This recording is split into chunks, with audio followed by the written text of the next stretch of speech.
though that killer still looked at me, she was listening. She still hung from the rope that was tied to the pole. I stood. Instantly, she stiffened, her body on high alert. The basement was mostly dark. A small light on the table cast a warm glow on her as she hung, with her arms stretched up as they were. Her sensual body was clearly defined.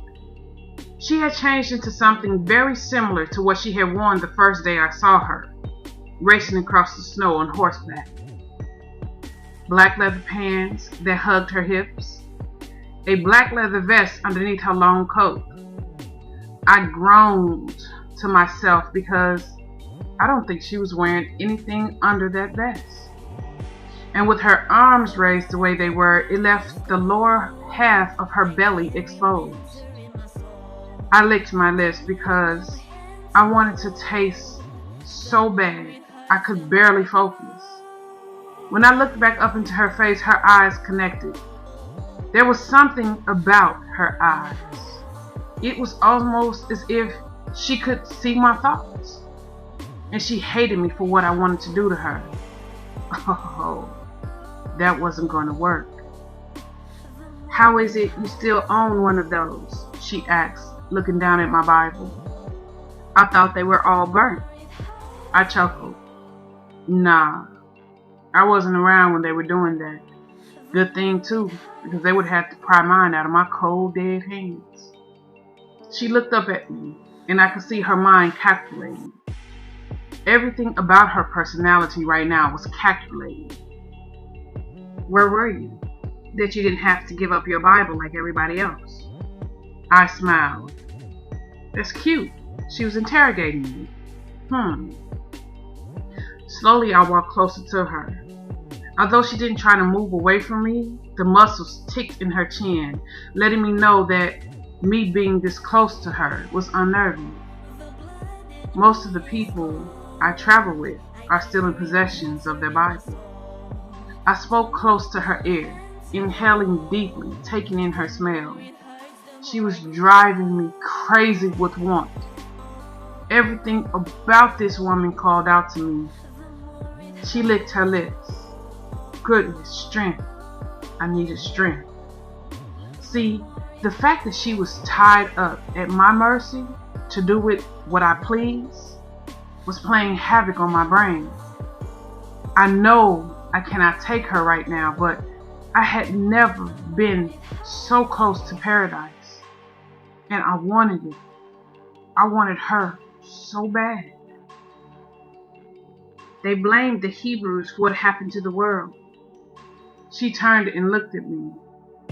Although me standing this close to her made her uncomfortable, there was no fear in her eyes. In fact, there appeared to be nothing in her eyes. "Tell me, Dawid, is it because of the Hebrews that the world is being punished?" she asked so matter-of-factly, so distant, so cold. And I think I was going to enjoy making her hot. "You speak of the Hebrews as if you are not one of them," I said quietly. She blinked before she turned to look straight ahead. "Oh, I know that I am a Hebrew. If I don't know anything else about myself, I do know that. I don't know how to be a Hebrew. Would you like for me to teach you?" The heat from her skin was sucking me in. "Yes, I would like that very much." "What are you going to do for me?" I asked, testing her out.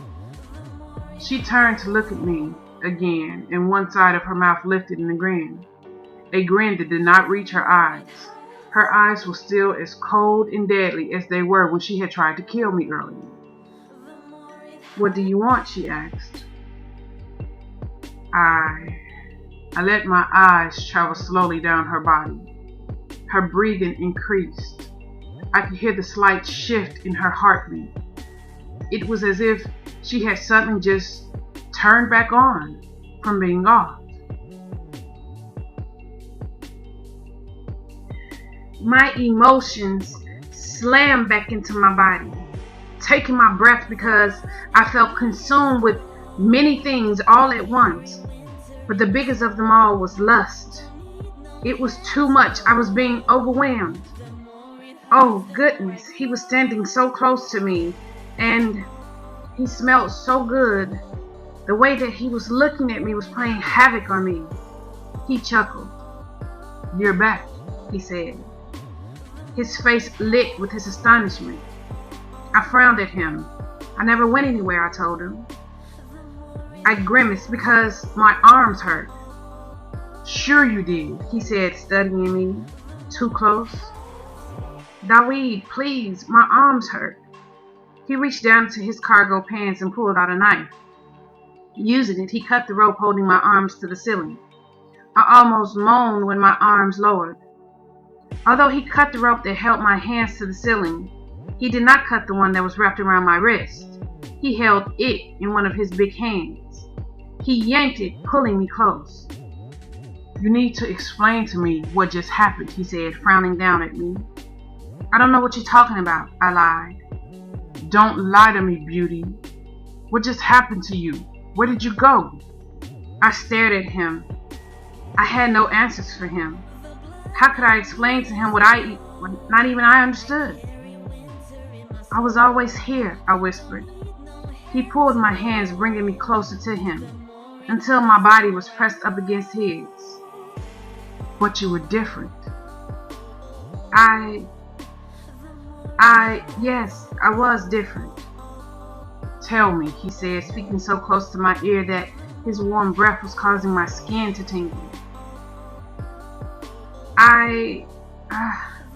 Something happens and I don't feel." "What do you mean?" "All my emotions, they just cut off. I don't feel anything. I just act." "You wanted to kill me," he said. I looked away.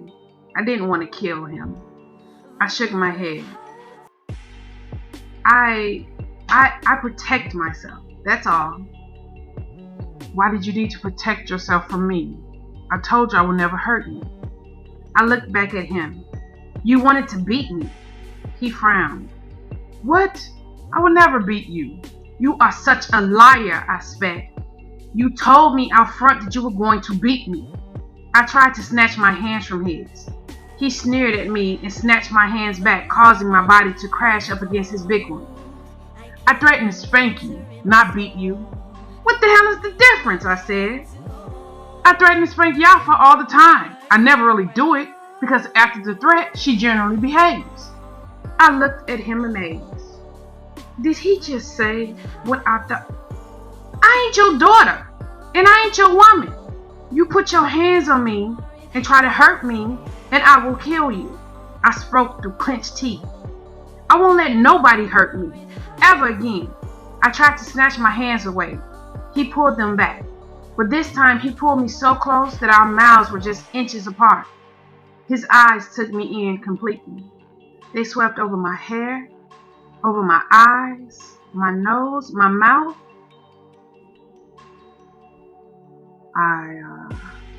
I'm sorry, beauty. That was unwise of me to threaten you like that. It was never my intention to frighten you. I stared into his eyes, trying to determine if his apology was genuine. I will never hurt you, baby, and I will never allow anybody else to hurt you. Nervously, I licked my lips. His eyes followed. He lowered his head just a bit. I wasn't scared of you, I told him. His eyes came back to mine, and there was laughter in them. No, you weren't. I looked back down at the Bible he held in his hand. It was that had caused my being to welcome back my emotions. He owned a Bible. The last time I had saw one, I was moments away from putting a bullet into the man's head who exposed the truth of who we as a people were. He had a Bible, and he had used it to convince me not to kill him, because he had shown me my people in it. You said that you would train me to defeat my demons, and how to be a Hebrew. Are you going to use that? I nodded down at the book he held in his other hand. He lifted it, looking down at it. I'm not going to use it. You are. I opened my mouth in surprise. Bibles were so rare that to own one was like owning the world's biggest diamond. And that wasn't something you just trusted to anyone. You're going to trust me with your Bible? I asked, amazed. He smiled down at me. If we can come to an agreement. Remember, I asked you what it was you were going to do for me. Yes, I remembered his question, and I know what he wanted, but he wasn't getting it. And I asked you what you wanted. His gaze lowered to my lips. Well, since I'm going to do 2 things for you, teach you how to slay your demons, and live as a Hebrew, then it's only right that you do 2 things for me. First, I want the rest of your guns. I want them from your loft, every last one of them. I frowned. Why? I asked. Damn it. I didn't feel safe without my guns. He chuckled. Because you tried to kill me, sweetheart. Well, he did have a point. Still, I needed my guns. He held up the Bible. You're going to need this. Trust me. My shoulders slumped. What's the second thing? I asked. His eyes fell to my lips. A kiss. Nervously, I licked my lips. His eyes followed. I didn't know about this. I had never kissed a man before. Primarily because I could never stand the touch of one. I have always equated a man's touch with pain. I shook my head. I can't, I told him. Why not? I held my head down, embarrassed. He lifted my chin up with his finger so that I was once again looking at him in his eyes. Why not? He repeated. Because I'm afraid. I don't know why I told him the truth. I chalked it up to the fact that I was being overwhelmed with emotions after going a few hours without feeling them at all. Slowly, he went down to one knee in front of me. Then, using his knife, he cut the ropes from around my wrists. What about now? He asked, looking up at me. He was so tall that even though he was down on one knee, his head still pretty much came to my chest. I stood there rubbing my wrist. He was less intimidating on his knee. That was true. Maybe I could do this. It is something I have always wanted to do. And Dawid didn't cause me pain when I touched him, so I don't know, why not? I walked to stand in front of him. Just a peck, I asked him. He nodded. Just a peck. And this don't mean you my boyfriend. I held my finger in front of his face. He chuckled. No, I'm not your boyfriend. I nodded. And after taking a deep breath, I took the last step that would put me right in front of him. Before I could lose my nerve, I dipped my head down and kissed his cheek. His beard tickled my lips. He chuckled, shaking his head. That's not it. I lifted one side of my mouth in agreement. You didn't say how you wanted me to kiss you, I told him. I want to feel those pretty lips of yours against mine. I want to see if they are as soft as they look.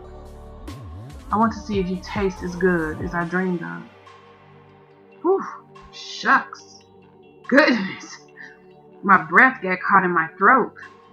Damn. Once again, he just stole my breath.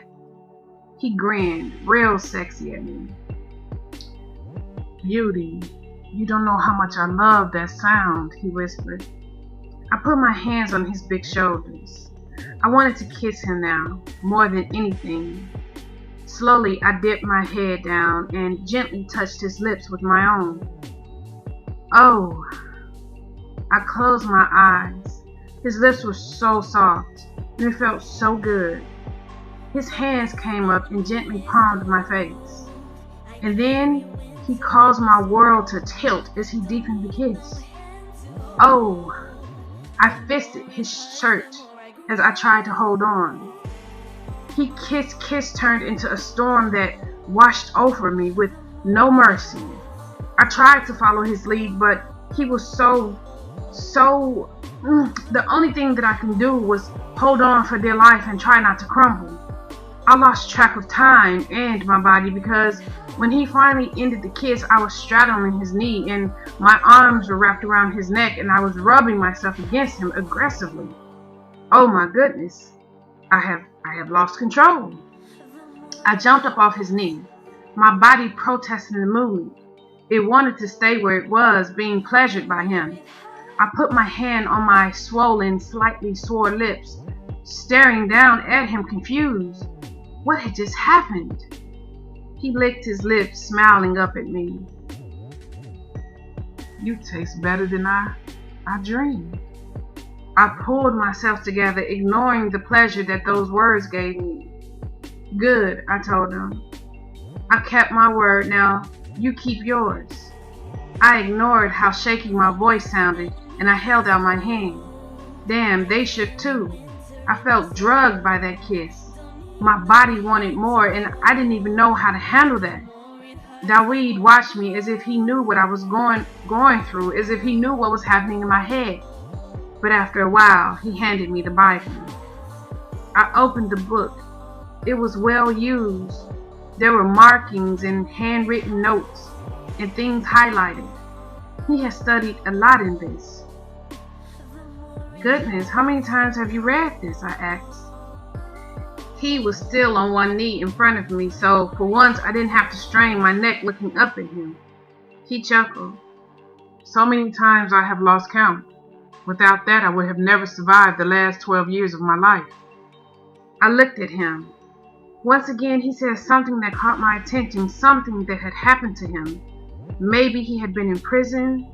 No, that couldn't be it because there was no way he would have been able to keep his Bible in prison. Earlier, when I had asked him where he had been, he had smoothly deflected my question. I wanted to ask again, but I thought better of it. If I didn't pry in his background, then maybe he wouldn't pry in mine. My mom gave me that when I was 12 years old, he continued. A bittersweet look came upon his face. My dad had given it to her. She liked it because it was small enough to fit into her cargo pants. He chuckled, lost in his memory. I liked it for the same reason. I kept borrowing it until finally she just gave it to me. I never went nowhere without it. If I only had one weapon to choose, I would choose it. I clutched the book to my chest. I will protect it with my life, I told him, meaning it. He chuckled as he smoothly came to his feet. Let's pray you don't get to that point, little warrior woman. Come, let's see how many of these guns you've been hiding from me. An hour later, he was looking at me as if I had a problem, because on the floor in front of him was a pile of guns that came up to his knees. What? I asked, placing a shotgun that I kept hidden in a wall in my bathroom on the pile. Is that all? He asked. I began to nod my head in a lie, but for some reason my eyes landed on the Bible that was sitting on my bed, and I decided against it. You see, I really needed this to work for me. I was desperate. I had been for a long time, and something in me told me that my relief was there in that book, and I needed that relief, or else I was going to die. So I didn't want to start off on the wrong foot. Plus, he said that if he had to choose one weapon, it would be the Bible. I had to know why a great warrior such as he felt that way. I walked to the fridge and I opened it. I pulled out the tray underneath my freezer and pulled out my little twin 22s. Slowly, I walked back to the pile and I laid them on top. That's all, I told him. He scratched at his beard, looking down at the pile with an astonished look on his face. I can only imagine what he was thinking. The first night he and his men had searched through the compound, they had only found the guns that I left on the surface. I may have a little addiction. Nothing to worry about. I'm just a collector, that's all. A little addiction? He said, looking down at the pile on the floor. I shrugged, holding up my fingers to indicate a little. Just a little, I told him. He shook his head, chuckling. "Mad Max," he called out. The loft door opened and two of Dawid's men walked through it. "Add these to the others," he told them. The one they called Mad Max looked down at the pile of guns and whistled before he looked up at me, a grin on his face. "How in the world," he began, but Dawid cut him off.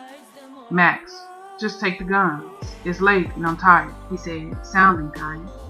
Max nodded his head, and he and the other man, I think I heard him called Rob, began to gather the guns. Like Mad Max and Dawid, he was a big man. He wore his hair in baby dreads. Mad Max's hair had been shaved completely bald. After they removed all the guns, Dawid bid me good night. After he left, I got in the shower. I took down my hair and I washed it. When I was done, I rebraided it. I looked at myself in the mirror. Today, Dawid had triggered Black Beauty. I shook my head. I could not explain Black Beauty. I didn't know how or why it happened, only that it always happened whenever I needed it. I moisturized my skin with a citrus mint liniment my belle made me for my sore muscles. I had hung from that rope for a long time. As Black Beauty, of course, I didn't feel any pain. Like I told Dawid, I felt nothing at all. But as soon as my emotions turned back on, my arms were screaming from where they had been held over my head for so long. When I was done, I wrapped a multicolored scarf around my body. Before I got into the bed, I stood looking at it. Dawid had left Yafa with my belle. I wanted to go and get her, but it was too late and I didn't want to disturb everybody. So I slid into my bed all alone. Next to me, the Bible still lay. Moments later, I was asleep. This time, I dreamed about Scott, or shall I say General Scott Peterson. Before the flare hit, he was the highest ranking officer in the United States government, reporting only to the president. It was he who Father first presented me to. It was he who Father had gifted me to. He had become obsessed with me. But I was protected from his lewd appetite by the fact that I was a major asset to the United States government. And as long as I was the best in the field, he could not touch me. But he was always there, waiting until the time that I had become his. He took great pleasure in telling me all about the disgusting things he was going to do to me once I was no longer any use of our government. I had managed to stay out of his grasp, except for one night. I had been on a recon mission in Paris. Red had given me a head up that Scott had followed me there. The nightmare that I was stuck in now was about that night. I had a room at a really nice hotel, and I woke up to see him standing over my bed. He had drugged me with something that made it so that I could not move, but I was aware. He touched me that night and caused me so much pain. I screamed inside my head, trapped, forced to just lay there. I wanted to kill him. I wanted to rip his head off. I jumped awake when I felt the weight of someone walking on my floor. I sat up in my bed, searching for my gun that was not there. The moon reflected through my window, casting a gentle light on Dawid. Big, strong Dawid. Dawid, I cried, and without thinking, I reached out my arms for him. I don't know why, but he was beginning to become comfort to me. He walked to my bed and he lifted me up in his arms. And then he sat again with me in his lap and his back resting against the wall, just like the night before. He reached down on the bed next to us and picked up the Bible, opening it in front of us. The moon shined in enough light for the words on the page to be easily seen. Every night before you go to bed, I want you to read from this book. Start from the beginning and read your way through to the end. It's okay if at night you can't sleep. That just means that Yah wants to speak with you. I looked up at him from where my head was laying on his chest. How will I hear his voice? I asked. He turned the scriptures to the book of Matthew, chapter 11. Come to me, he began to read, all of you who labor and are burdened, and I shall give you rest. Take my yoke upon you and learn from me, for I am meek and humble in heart, and you shall find rest for your beings. For my yoke is gentle and my burden is light. My heart sped up as he read. My mind took in his words as if starved. I lifted my hand and I gently laid it on his that held the Bible. I needed more. Tears came to my eyes. These words you are saying, they are sinking into my soul, I whispered. He smiled before he turned the page. That is good, beauty. The Master tells us in the book of John, chapter 10, verse 7, truly, truly, I say to you, I am the door of the sheep. All who come before me are thieves and robbers, but the sheep did not hear them. I am at the door. Whoever enters through me, he shall be saved, and shall go in, and shall go out and find pasture. The thief does not come except to steal, and to slaughter, and to destroy. I have come that they might possess life, and that they might possess it beyond measure. I am the good shepherd. The good shepherd lays down his life for the sheep. In 14, he goes on to say, I am the good shepherd, and I know mine, and mine know me, even as the Father knows me, and I know the Father, and I lay down my life for the sheep. The tears were flowing down my face. I felt as if this passage had been written just for me. It called out to me. I could not control the ball of emotion that welled up in my throat. My whole life I had dealt with thieves and robbers that have done nothing but slaughter and destroy my life. And now, after so long, after so much pain, I was being offered rest. I didn't know how to bottle all that up, so I wept. I wept for the little girl that watched her mother die. I wept for the young woman who had been thrown into a system that only sought to use and abuse her. I wept for my people. I wept for the earth. And the whole time, Dawid held me in his arms. He didn't tell me to be quiet or settle down. He told me to get it out, and I did. I don't think I ever mourned my mother's death. I've been so angry for so long, I hadn't even had time to grieve. I grieve now. I cried throughout the night, and Dawid, with amazing patience, held me the whole time.